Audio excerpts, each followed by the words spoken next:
Bendiciones. Bueno, pues tenemos ya aquí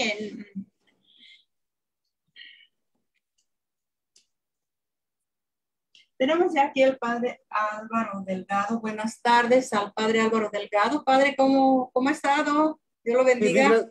Bien, gracias a Dios. Sí. Ojalá que todos estén bien por allá. Sí, gracias a Dios, por aquí estamos, bendito sea Dios, y pues aquí saludándole y dándole las gracias, y pues muy bienvenido, y cuando guste dar inicio al programa. Ok, entonces gracias a Dios, aquí estamos de nuevo con un mensaje de amando a la vida. Damos gracias a Dios por cada día que tenemos de vida. Bueno, se cuenta de un hombre con el nombre de Herman Cohen. Él fue criado en una familia judía, una familia devota judía en Alemania en el siglo XIX. Él era un músico famoso. Entonces a él le piden a este hombre que era judío, le piden que dirija el coro en un servicio católico durante una liturgia de adoración al Santísimo. Bueno, entonces durante la oración de bendición que se hace al adorar al Santísimo, él piensa, ni de riesgo me iré a postrar como hacen los católicos. No me voy a poner por el suelo como hacen los católicos. Así lo hacían al adorar al Santísimo en ese tiempo. Entonces, ¿pero qué ocurre? Él siente que una emoción poderosa y misteriosa lo lleva a inclinar la cintura, inclinarse, doblar la cintura. Bueno, ¿qué más ocurre? Entonces él vuelve a la adoración, vuelve a otro servicio de adoración y que se le intensifica la emoción. Y esta vez se inclina también, y es más, se postra en el suelo como los otros, como los católicos. ¿Y qué pasa? Comienza a ir a misas, una misa tras otra. Se llena de un gozo por dentro, un gozo inesperado por dentro. Y siente este hombre, Herman Cohen, que lo atrae una fuerza irresistible de poder sobrenatural.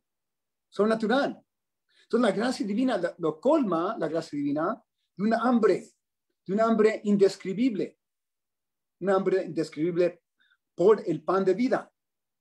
Si la gracia divina lo colma de una sed grandísima por la divina sangre de Jesús, que lo lleva con el tiempo a hacerse católico, y es más, no solo católico, sino aún hacerse sacerdote de la comunidad de los carmelitas. Lo lleva todo esto a enamorarse con la Eucaristía el resto de su vida, y es más, a promover la adoración nocturna de Jesús presente en el Santísimo, la oración nocturna que tenemos en una de nuestras parroquias. Bueno, ese judío convertido nos pone en vergüenza a nosotros, los católicos de cuna, que tomamos la Eucaristía por dado. Muchos muestran las encuestas, hemos hablado de esto. Muchos ya no creen, aquí en Estados Unidos, ojalá que así no sea tanto para los hispanos, muchos ya no creen que Jesús está realmente presente en la Eucaristía. Muchos ya no aceptan esa enseñanza de la iglesia, que Jesús está presente realmente en la Eucaristía. Faltamos a misa por ver un juego de fútbol. A veces decimos, llego a la misa si entre comillas tengo tiempo. Le ponemos más importancia a los padrinos de primera comunión. ¿A quiénes van a ser los padrinos de primera comunión? Le ponemos más importancia que a quién van a recibir los niños. Más importancia a los padrinos que quién van a recibir los niños ese día. Jesucristo nuestro Señor. Nos privamos de la Eucaristía, vez tras vez, repetidamente nos privamos de la Eucaristía, por caer en pecado, estar en pecado. No apreciamos la maravilla de regalos, don de los cielos, pan de los ángeles, Jesucristo, dado a nosotros como pan de vida. Al contrario, este hombre, Herman Cohen, y otros judíos convertidos, nos ponen el ejemplo. Aprecian a fondo el regalo de la Eucaristía, regalo inefable. Cuentan ellos, andaban por el desierto de la vida. Andaban por el desierto de la vida, del mundo, muriéndose de hambre espiritual. Muriéndose de hambre espiritual. Buscando, pero no encontrando sentido para sus vidas. Como muchos de nosotros dudaban que Dios los conocía, dudaban que Dios los amaba, dudaban que Dios los tomaba en cuenta. Unos de ellos, bastante de ellos, dudaban del todo la existencia de Dios, no creen en Dios, unos de ellos. Pero de manera misteriosa, Dios Padre tocó sus corazones. Dios Padre tocó sus corazones a buen número de ellos. Entonces se cumplieron las palabras del Evangelio del domingo. Palabras de Jesús. Nadie puede venir a mí si no lo atrae el Padre que me ha enviado. Nadie puede venir a mí si no lo atrae el Padre que me ha enviado. Eso ocurrió con esos judíos convertidos. Ellos respondieron con una fe sorprendente. Una fe sorprendente para un judío. Porque tomar en cuenta, ¿qué tuvieron que hacer? Superar el obstáculo quizás más grande, superar el obstáculo quizás más grande para el judío, tanto hoy día como en los tiempos de Jesús. Se manifiesta ese obstáculo en el Evangelio del domingo. Le dicen los judíos a Jesús: ¿cómo hubiera podido bajar del cielo usted? ¿Cómo hubiera podido bajar del cielo con pan de vida? Jesús había dicho que el Hijo del Hombre baja del cielo con pan de vida. Y ellos dicen: ¿cómo podía bajar? ¿Cómo hubiera podido bajar del cielo como pan de vida? Dicen, es hombre de orígenes comunes. Conocemos dónde vive, su vecindario, si conocemos sus padres, su familia. Tomar en cuenta, para un judío parecía ser escándalo de escándalos. Escándalo de escándalos. El llamado Hijo de Dios, que el llamado Hijo de Dios se hubiera encarnado, que el llamado Hijo de Dios se hubiera encarnado como hombre humilde ordinario. Parecía ser escándalo de escándalos, locuras, locuras. Dios en la carne, olvídese.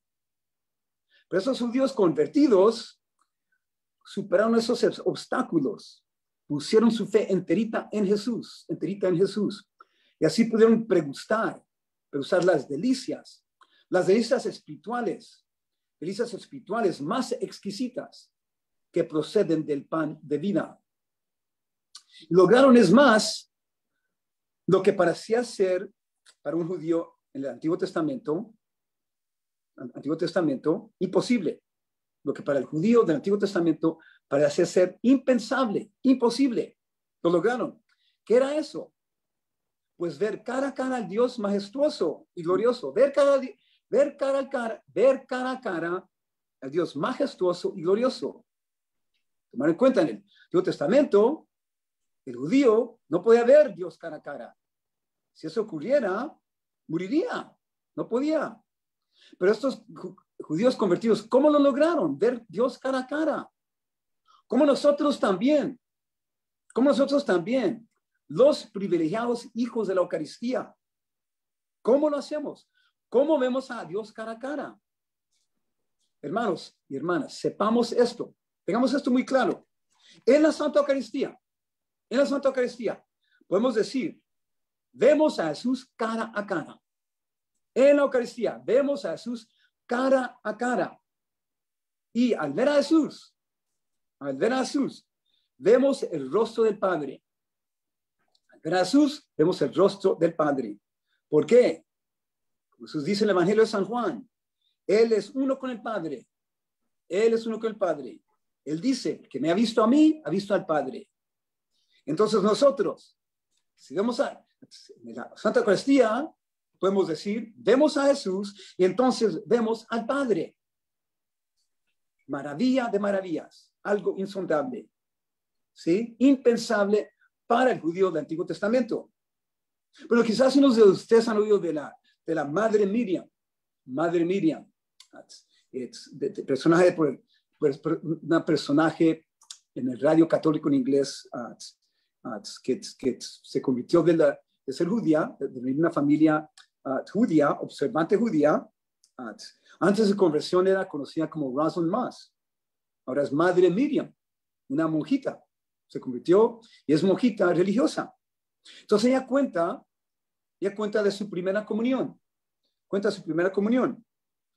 Se recibió su primera comunión el sábado de gloria año 1995, el día que ella fue recibida, plenamente recibida en la Iglesia Católica. Entonces ella cuenta ese día. Dice, recibí la Eucaristía, el Mesías judío, ¿sí? Estas palabras son tan importantes. Dice, recibí la Eucaristía, el Mesías judío, el Dios de Abraham, Isaac y Jacob en mi lengua. El Mesías judío, el Dios de Abraham, Isaac y Jacob en mi lengua. Yo sé, es imposible. ¿Cómo podría Dios hacerse pan? La misma manera que se puede hacer un hombre. Él es Dios. ¿Hay algo imposible para él? ¿Sí? Sí. Repetir. Yo sé, es imposible. ¿Cómo podría Dios hacerse pan? En la misma manera que se puede hacer un hombre. Él es Dios. ¿Hay algo imposible para él? Palabras de la Madre Miriam. Otro de los judíos convertidos, Charlie Rich, se llama Charlie Rich. Él dice, al hacerse Jesús accesible a nosotros en la Eucaristía, ¿sí? Al hacerse disponible para nosotros en la Santa Eucaristía, dice Charlie Rich, Jesús de esa manera supera infinitamente, supera en manera infinita todas las maravillas que Dios hizo en el Antiguo Testamento. Jesús, al darse a nosotros, hacerse accesible a nosotros en la Santa Eucaristía, supera infinitamente todas las maravillas que Dios llevó a cabo en el Antiguo Testamento. ¿Cuáles maravillas? La liberación de Egipcio. ¿Sí? Dios libera al pueblo de Egipcio, de la esclavitud de Egipcio. La maná en el desierto. El agua de la roca para el pueblo que va caminando como peregrino por el desierto. Agua de la roca. La partida del Mar Rojo. Partida del Mar Rojo para salvar a su pueblo cuando a los egipcios están persiguiéndolos. Bueno, aparte de esos judíos convertidos, muchos hermanos cristianos separados también se han convertido. Hermanos separados también se han convertido al catolicismo por la poderosa presencia real, por la poderosa presencia real de Jesucristo en la Santa Eucaristía. Hermanos separados también. Uno de ellos se llama Sonia Corbett. Sonia Corbett. Antes era de la denominación bautista, ¿sí? La comunidad bautista. Ella se convenció de la verdad de la Eucaristía al estudiar el Antiguo Testamento. El Antiguo Testamento, al estudiar el Nuevo Testamento y también al estudiar los escritos de cristianos de la iglesia primitiva. Se puso a estudiar todo eso. Entonces ya pudo ver numerosas prefiguraciones de la Eucaristía en el Antiguo Testamento, una cantidad de prefiguraciones, indicaciones de la Eucaristía en el Antiguo Testamento. Prefiguraciones, las cuales Dios usó para darle a su pueblo el pan de vida en Cristo Jesús. Una cantidad de prefiguraciones. Entonces dice esa Sonia Corbett, sí, con la maná en el desierto, una prefiguración de la Eucaristía, la maná en el desierto, con la presencia del pan en el tabernáculo judío. Tenían pan en el tabernáculo judío que lleva una representación muy sagrada.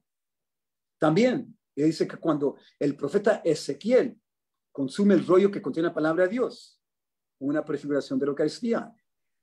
El profeta Ezequiel consume el rollo que contiene la palabra de Dios. Con la oferta de Melquisedec, una prefiguración de la Eucaristía. ¿Sí? Y con las ofertas diarias en el altar del templo antiguo. ¿Sí? Está Sonia Corbett ella pudo ver una cantidad de indicaciones, señales del Antiguo Testamento que se cumplen en el Nuevo Testamento con la Eucaristía. Ella descubrió que San Ignacio de Antioquía, como en el año 110, estamos hablando de los meros principios del segundo siglo, como el año 110, y Justino Mártir, como en el año 150. Ella pudo ver que ellos mencionaron en sus escritos el cuerpo y la sangre de Cristo. Cuerpo y la sangre de Cristo. ¿Sí? El Dios hecho hombre. El Dios hecho hombre que se entrega a nosotros en la Eucaristía. Comienzo del siglo segundo y la mitad del siglo segundo. Por medio de San Ignacio de Antioquía y San Justino Mártir. Entonces ella pudo ver que en su denominación bautista se habían equivocado profundamente.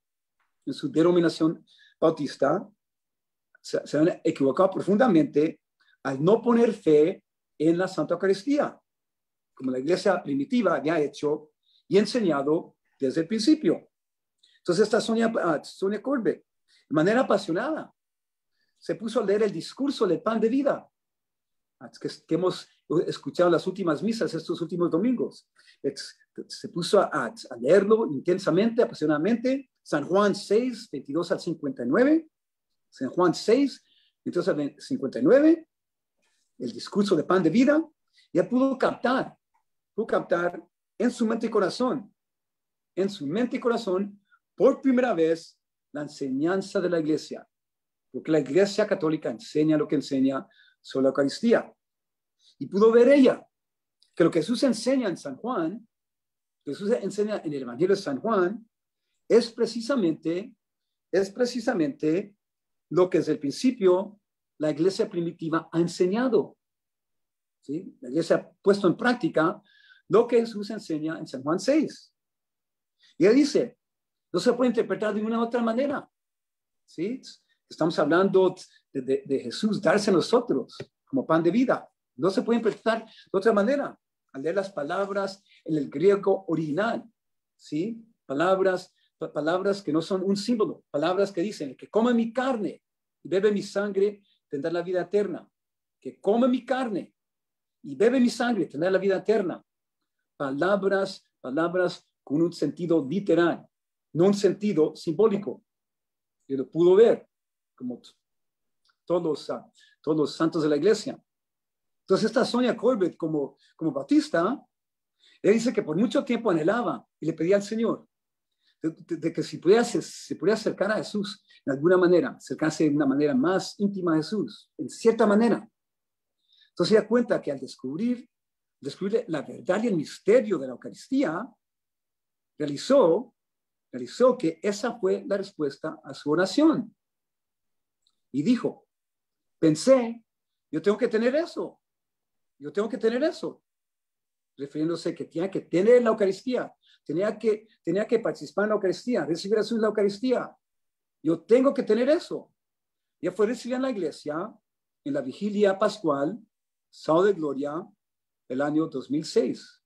Y dice, fue el momento más hermoso de toda mi vida espiritual. Fue el momento más hermoso de toda mi vida espiritual. Scott Hahn, seguro muchos han oído de él. Scott Hahn, ¿sí? Es muy conocido en el mundo de habla inglés y también pienso que por muchos hispanos, creo que uno de sus libros son traducidos al español, pero Scott Hahn, gran defensor de la iglesia católica, de la fe católica. Él cuenta que antes de convertirse al catolicismo, se puso, como Sonia Corbett, a estudiar los orígenes del cristianismo. Y eso lo llevó, por curiosidad, a atender una misa católica. Porque en los escritos de los primeros cristianos había visto algo que le causó curiosidad, de referencias a la liturgia, referencias al sacrificio, referencias a la Eucaristía. Se puso a pensar eso, ¿de qué se trata? Entonces decidió ir a una misa católica. Entonces llega a su primera misa, está lleno de dudas y temor, porque era ministro protestante. Y entendía había entendido que la misa es el peor sacrilegio que un ser humano puede cometer. Eso es lo que le habían enseñado, que la misa es el peor sacrilegio que un ser humano puede cometer, que era un ritual donde Jesús se sacrificaba de nuevo, que era como matar a Jesús de nuevo. Entonces era ministro de la denominación de los presbiterianos, los cuales se concentran más que todo en la proclamación de la palabra de Dios. Ellos celebran una cena llamada una cena del Señor, pero claro que sin la presencia real de Jesús. No tienen la presencia real de Jesús. Miren el pan y el vino que usan como meramente símbolos, solamente símbolos y nada más. Bueno, entonces se dan cuenta que al atender esa misa, se asombró, se maravilló, porque hay una palabra por aquí de Isaías, otra palabra de los Salmos, otra palabra de San Pablo, y descubrió la misa estaba empapada de palabras tomadas de las Sagradas Escrituras.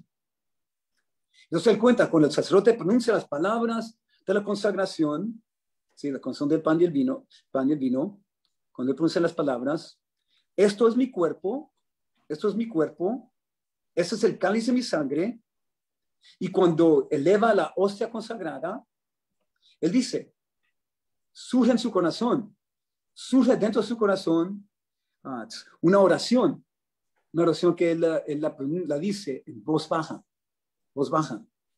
Señor mío y Dios mío. Carhan dice a Susan en voz baja, una oración inspirada en su corazón. Señor mío y Dios mío, esto es verdaderamente tú. Esto es verdaderamente tú. ¿Sí? El testimonio de Carhan. Otro católico convertido, el obispo James Candy de Lincoln, Nebraska, obispo de la Iglesia Católica, convertido católico. Él cuenta que la Eucaristía también tuvo un impacto grandísimo para su conversión. Él fue criado en un hogar presbiteriano, pienso que algo como Carhan. Se fue a la universidad, sí, de joven, era agnóstico, dudaba si Dios, no sabía si Dios existía o no. Había perdido fe hasta cierto punto, agnóstico. Pero allá llega a la universidad, y allá sus estudios lo llevan a contemplar el fondo, muy a fondo, el porqué de la vida. A través de estudios que eran de grandes libros de literatura de la historia, ¿no? Entonces comienza a cuestionar el porqué de la vida. Comenzó a investigar qué es lo verdadero, qué es lo hermoso y lo bueno. Entonces comenzó a explorar la fe cristiana, ¿sí? Y fue a diferentes servicios en diferentes iglesias cristianas, diferentes servicios. Todos esos servicios tenían una forma de comunión, él cuenta, una forma de comunión. Pero solo la Iglesia Católica, él descubrió, solo la Iglesia Católica sostenía la creencia en lo que la Iglesia llama la transubstanciación. Solo la Iglesia Católica, la creencia en la transubstanciación, la palabra bien grande, ¿no? ¿Sí? Que básicamente, ¿qué quiere decir eso?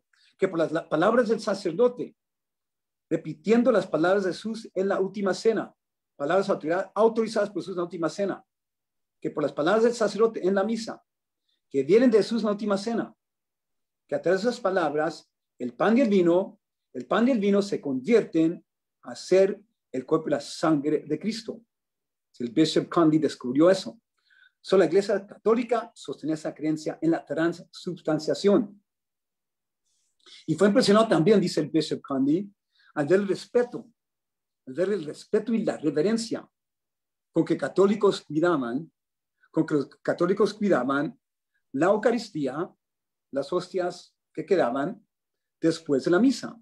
Me impresionó profundamente el respeto con que cuidaban esas hostias. Él había mirado que en otras iglesias guardaban los sobrados de comunión, como si fueran meramente comida. Si los guardaban, por ejemplo, en un armario, por ejemplo, lo ponían los sobrados de la comunión. Pero en la Iglesia Católica, las hostias que sobraban eran puestas, él observó muy cuidadosamente, Esas hostias eran puestas en un ciborio precioso, un ciborio precioso. Y después en un hermoso tabernáculo, una vela prendida, como bien vemos en nuestras iglesias, una vela prendida indicaba la presencia de Cristo en ese tabernáculo. Es más, también quedé muy impresionado al ver católicos doblando la rodilla ante el Santísimo. Y dice el Bishop Conley, se maravilló aún más, la primera vez que él participó en un servicio de bendición del Sacramento Santísimo, de adoración al Santísimo. Primera vez que va a un servicio de esos, le dejó una impresión grandísima. Al ver al sacerdote, con reverencia, remover la Eucaristía del tabernáculo, remover la Eucaristía, la hostia del tabernáculo, y exponerla en una custodia magnífica, para que los feligreses pudieran adorar al Santísimo. Una impresión muy grande. Entonces dice el Bishop Conley, recuerda, en ese momento fue que caí en cuenta, wow, estos católicos verdaderamente creen que es Cristo, ¿sí? En esa adoración. En ese momento fui que caí en cuenta, wow, esos católicos verdaderamente creen que es Cristo. Entonces, él cuenta que a los 20 años de edad, en su juventud, pues, fue recibido en la Iglesia Católica en el año 75. Año 1975. Entonces, hace poco que compartió él en un escrito. Compartió un escrito. La verdad, la presencia real de Jesús ayudó en manera muy importante a convertirme al catolicismo. La verdad de la presencia real de Jesús ayudó de manera muy importante a convertirme al catolicismo. Palabras del Bishop Conley de Nebraska. Entonces, ¿qué? Aprendamos nosotros, ahora que vamos a aprender de los hermanos cristianos convertidos. Vamos a aprender de ellos, hermanos cristianos convertidos, y de nuestros hermanos menores en la fe, los judíos convertidos. Vamos a aprender de ellos, de sus ejemplos. Inspirados por su amor por la Eucaristía. Jamás vayamos a tomar este precioso regalo por dado. Que jamás lo tomemos por dado. Que jamás lo miremos como algo solo, algo trivial, algo no importante. Y es más, inspirados por estos ejemplos maravillosos, no nos privemos del alimento de la Eucaristía. No nos privemos del alimento de la Eucaristía, porque la jornada de la vida es larga y dura. La jornada de la vida es larga y dura. Necesitamos el alimento eucarístico en cuerpo y en alma. Confesémonos cuando es necesario. Para estar en gracia, para estar en la gracia de Dios. Preparados siempre. ¿Sí? Preparados siempre para recibir el pan de vida. Con fervor y devoción. Recordemos también, la Eucaristía es la llave que abre la puerta de la vida eterna. Voy a repetirlo. La Eucaristía es la llave que abre la puerta a la vida eterna. La puerta a la vida eterna, la puerta a la resurrección. Contemplemos y tomemos en serio las palabras de Jesús del Evangelio del domingo. El que come de este pan, vivirá para siempre. El que come este pan, vivirá para siempre. Dice la Madre Miriam. Si los cristianos no católicos, los católicos no cristianos, los judíos, los cristianos no católicos y los judíos, todos los judíos, realizaran el amor inmenso, ¿cuál es el amor inmenso que Jesús difunde desde el Santísimo? Dice la Madre Miriam, se arrimarían con rodilla doblada para adorarlo. Hagámoslo nosotros. ¿Sí? Hagámoslo nosotros. Estamos los primeros en fila.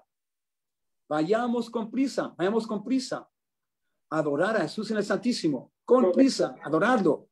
En muchas oportunidades en nuestras iglesias, vayamos a participar en la adoración del Señor el Santísimo.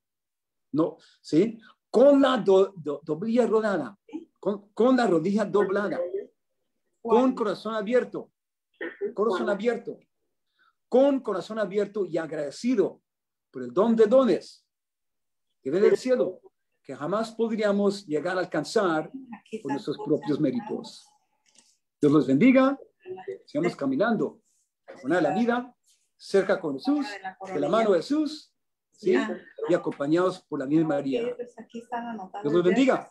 Déjame ver, espérate, déjame pedir al Padre. Sí, Padre, muchas gracias. De nada. Sí, aquí estamos, por aquí tomando una llamadita, pero le damos muchas gracias por su espacio, por su tiempo aquí en la Radio Católica y pues, como siempre, ¿verdad? Para la próxima. Dios me lo bendiga. Ok, vayan con Dios. Así igualmente, adiós.